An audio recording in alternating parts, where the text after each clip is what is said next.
Happy Sunday, friends. Today is Sunday, March 15th, and I'm back to read from my new devotional, Because He Lives, You Can. Today we're going to talk about Dayenu. In Jewish tradition, this word means it would have been enough. It's a spiritual practice of naming God's goodness one act at a time, declaring that even if God had stopped there, His faithfulness would still be sufficient. It doesn't deny longing. It doesn't pretend that the journey was easy. It simply refuses to measure God's love, faithfulness, or even His presence by outcomes alone. It teaches the heart to say, what God has already done matters. This truth is echoed powerfully in the words of a song by the late Andraé Crouch.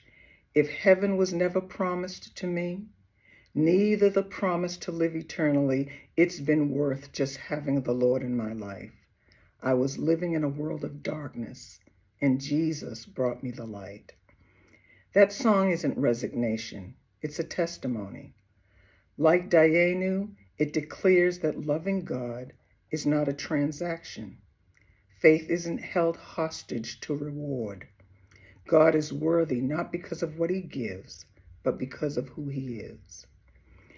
Here is a life that, for me, represents that practice. While visiting my friend Phil Grayson as he lay in bed, weakened by the effects of a stroke, I found myself reflecting on the life he lived. Phil was a rare gentleman. I'd known him since I was a preteen. He was kind, gentle, and deeply trustworthy. The kind of man you could trust around your daughters and your sons. His character was steady and sincere, shaped by a quiet but unwavering faith.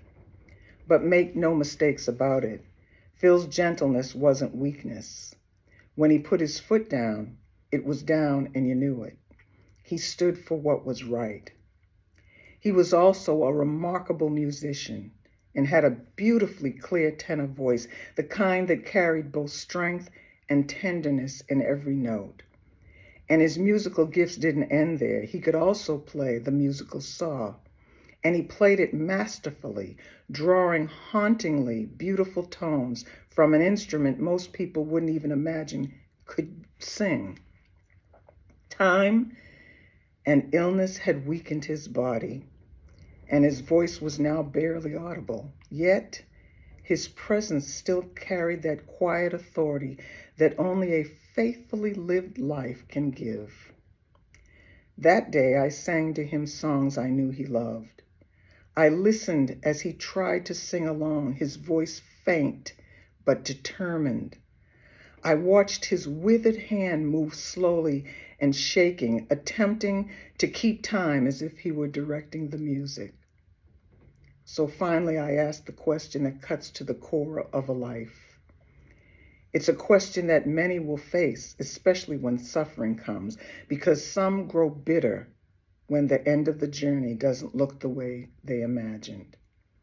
So I asked him softly, Phil, when you look back over your life, do you have any regrets?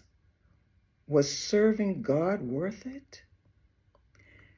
With what little strength he had, his words came slowly, his voice trembling, but his answer simple. Everything was worth serving God. No long explanation, no accounting of losses or gains, no bargaining with what might have been, just peace. And that is Dayenu.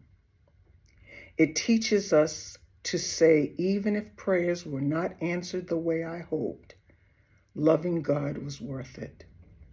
Even if the journey included loss, waiting, or solitude, loving God was worth it.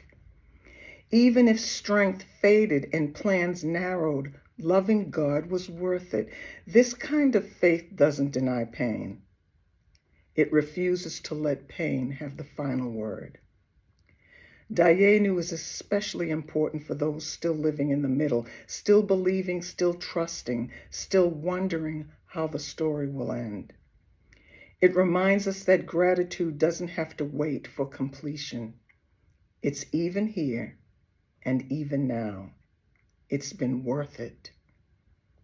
Here's my prayer today for us all. Lord, in Jesus' name, I ask that you teach our hearts a faith that doesn't bargain with you. Help us to recognize your goodness, not only at the end of the journey, but in every step that's carried us this far. Remind us that your presence isn't measured by outcomes, but by your faithfulness that walks with us moment by moment, day by day. If you had only brought us out of darkness, if you had only given us light, if you had only walked with us this long, it would have been enough. Teach our hearts to live with gratitude, even while the story is still unfolding. And we will thank you in Jesus' name. For because he lives, we can. Happy Sunday, my friends, and have a great week.